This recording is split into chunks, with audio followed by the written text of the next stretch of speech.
د نشه یي توکو سره د مبارزې موینیت اړوند د حساسو څېړنو مدیریت منصوبینو د یو لړ عملیاتو په ترڅ کې یو لاری موټر نیولی چې د اوبلنې شیشې څخه ډک و.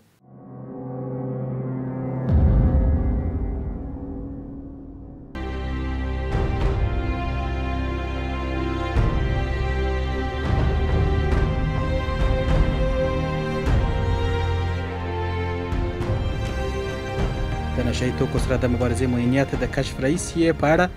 داسې وایي. د افغانستان اسلامي امارت د کورنیو چارو وزارت د نشه یي توکو پر وړاندې د مبارزې معاینیت د کشف او تخنیکي تدقیق ریاست مربوط چې د حساس تحقیقات مدیریت دی د کابل ښار د ارغندۍ په سیمه کې د یو لړ عملیاتو په ترڅ کې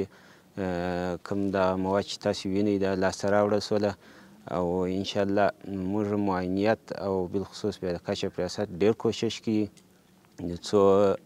په هیواد کې د قاچاقو پوره مخه ونیول شي او انشاءالله د خپلو د ویښو او ځیرکو مجاهدینو څخه هم مننه کوو چې په دې باره کې ډېر سایه او کوششونه کړي دي څو د قاچاقبرانو د ساقیانو مخه ونیول شي. په همدې حال کې د یاد مدیریت مسؤل ښاغلی منتظر د لاسته راغلو نشه یي توکو په اړه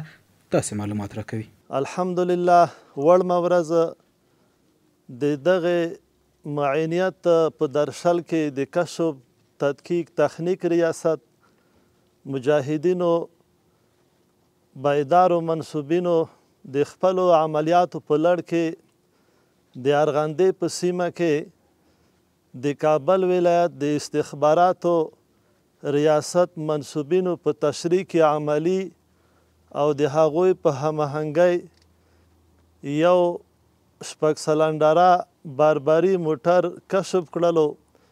چې په هغې کې په حدود د 215 کارتنه مواد